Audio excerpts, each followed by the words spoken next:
लंबे समय बाद आज कार्यक्रम में एक बेहद खास मेहमान मेरे साथ शामिल हो रहे हैं। सिट्रस एडवाइजर के फाउंडर संजय सिन्हा साहब, जो 3 दशकों से ज़्यादा का फंड मैनेजमेंट का अनुभव रखते हैं।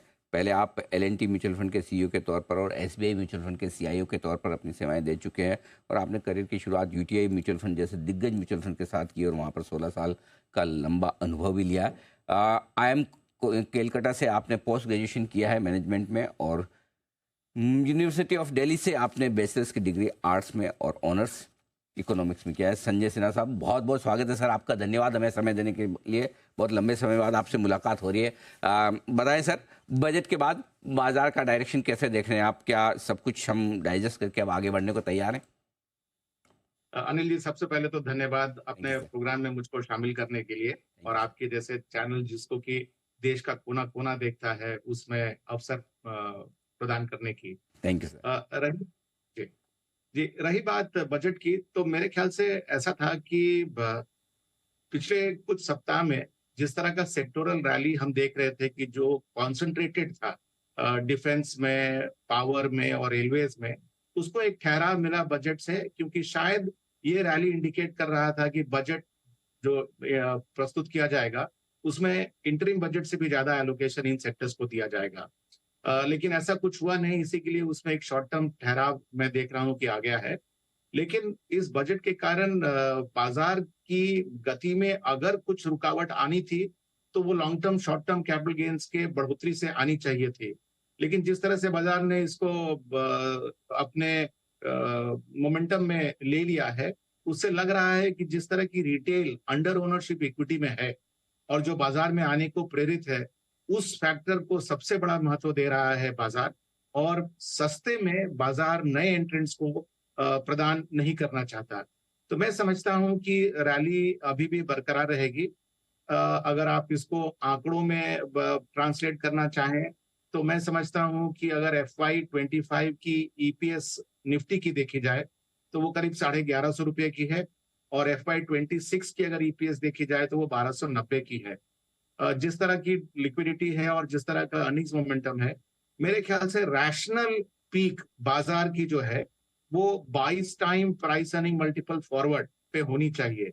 यानी कि आज से 1 साल के बाद जून जुलाई के महीने में 28,500 पॉइंट निफ्टी जो है वो रैशनल पीक होना चाहिए। अब उसके बाद तो लिक्विडिटी और इवेंट्स का कंट्रीब्यूशन तो बाजार में रहता है, तो उसको आगे हमें अपने लेवल्स में ढालना पड़ेगा। तरीके से सर आपने बताया किस तरह से निफ्टी की अर्निंग्स को अगर आप 22 के मल्टीपल पर करें तो 28,500 के आसपास साल डेढ़ साल में निफ्टी वहां तक पहुंचने की जगह बनती है। यानी कि यहाँ से 25,000, 28,500, करीबन करीबन 3,500 पॉइंट की, यानी 15% की अपसाइड अभी भी साल भर में है सर, राइट? जी हाँ, जी हाँ, 12 से 15% की अपसाइड है। वंडरफुल। तो सर जाहिर सी बात है कि कुछ कम चलेंगे, कुछ ज़्यादा चलेंगे, अलग अलग सेक्टर्स भी होंगे, लेकिन उससे पहले एक कश्मकश और वो जो है ना दुविधा हमेशा रहती है। आप तो सीआईओ रहे हैं इतने सारे फंड्स के, बड़े बड़े फंड्स के, तो ये ऐसे समय में आप कैसे ये डिसाइड करते हैं कि कब लार्ज कैप्स ज़्यादा खरीदे जाए, कब मिड कैप स्मॉल कैप शेयरों पर फोकस ज़्यादा किया जाए? अभी क्या करना है? तो अनिल जी, मेरा सुझाव रहेगा कि हम मार्केट कैपिटलाइजेशन से ज्यादा मोटिवेटेड ना हो।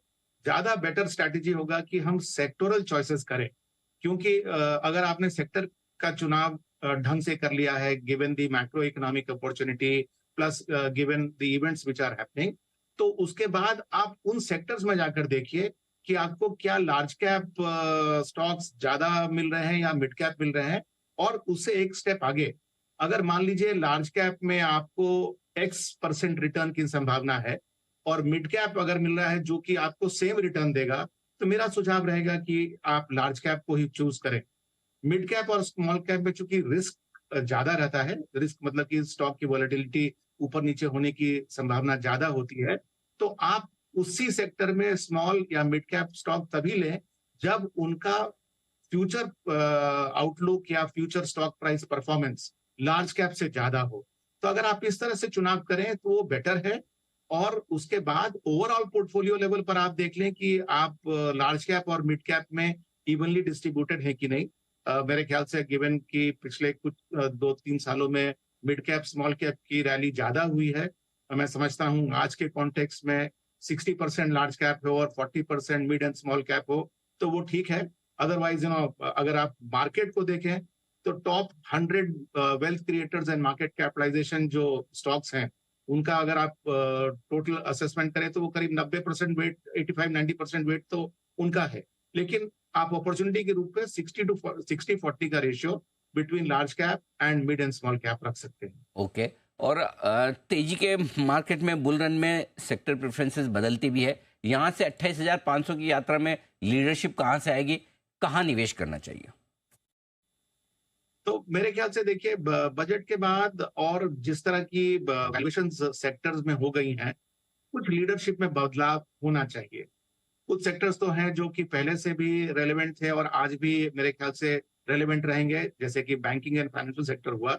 लेकिन rural focused and consumption oriented sectors, जिन्होंने कि पिछले 1 साल में कुछ खास काम किया नहीं, मतलब अगर आप देखें निफ्टी का प्रदर्शन तो करीब 20-25% का रिटर्न अगर निफ्टी ने दिया है, तो एफएमसीजी इंडेक्स ने तो जस्ट हाई सिंगल डिजिट या लो डबल डिजिट रिटर्न दिया है। तो कंजम्पशन ओरिएंटेड सेक्टर्स जो कि आज तक निग्लेक्टेड थे, उनके तरफ मेरे ख्याल से झुकाव बढ़ेगा। दूसरा मैं समझता हूं कि पावर सेक्टर, जहां पर कि सरकार की स्टेटेड नंबर है कि अगर इस समर में हमारी पीक पावर डिमांड 250 गीगावाट की है, तो हम एक्सपेक्ट कर रहे हैं कि 2030 में हमारी पीक पावर डिमांड 450 गीगावाट की होगी। तो मेरे ख्याल से ये पूरा ecosystem, power generation, transmission, distribution and the connected enterprises में भी अपॉर्चुनिटी रहेगा, जो कि शायद 1 साल से मल्टी ईयर अपॉर्चुनिटी भी हो सकता है। और इसके अंदर ग्रीन एनर्जी के प्रति झुकाव बढ़ रहा है, तो उसका भी इसमें योगदान रहेगा। तो ये मोटे-मोटे बड़े-बड़े सेक्टर्स हो गए अनिल जी। अगर आप थोड़ा-सा और नीचे उतरें तो मेरे ख्याल से कंजम्पशन ओरिएंटेड ऑटो, वो भी एक रेलेवेंट सेक्टर है आगे जाने के लिए।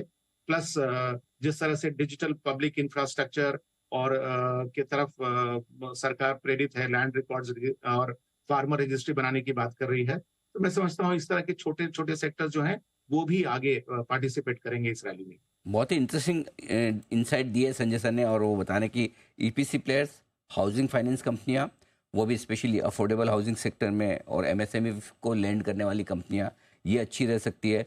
डिजिटल पब्लिक इंफ्रास्ट्रक्चर वाले स्टॉक्स बढ़िया कर सकते हैं। ज्वेलरी स्टॉक्स में बढ़िया तेजी रह सकती है। दाम घटे हैं सोने के, कंजम्पशन बढ़ेगा। पावर सेक्टर काफ़ी मजबूत नज़र आ रहा है, कंजम्पशन पर भी आप फोकस करके चल सकते हैं।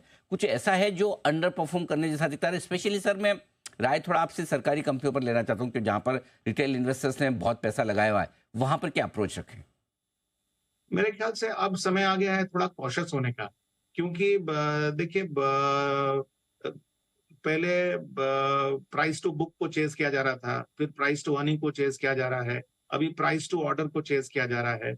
मेरे ख्याल से अगर आप इंडिविजुअल सेक्टर्स में देखें और खास करके रेलवेज को देखें, तो स्टॉक्स की जो वैल्यूएशन है, वो उनके फंडामेंटल परफॉर्मेंस के कहीं ज्यादा आगे निकल गई है। और रेलवेज किस सेक्टर में क्या एलोकेशन करेगी उसने वो भी बता दिया है। तो मेरे ख्याल से मार्च 25 के बजट में अगर कुछ ब्लॉकबस्टर एलोकेशन रेलवेज को नहीं हो रहा है, तो ये it is very much in the price. तो मैं समझता हूं कि आगे आप वो परफॉर्मेंस ना देख पाएंगे इस सेक्टर में जो कि आपने पीछे देखा है। ओके, तो ये है आपके लिए राय पूरी तरह आती है। संजय सर, बहुत बहुत धन्यवाद आपका समय देने के लिए, और विस्तार से बाजार पर, सेक्टर्स पर और निवेश के मौकों पर हमारे दर्शकों को अपनी राय शेयर करने के लिए। Thank you so much sir, बहुत बहुत धन्यवाद। बहुत बहुत धन्यवाद।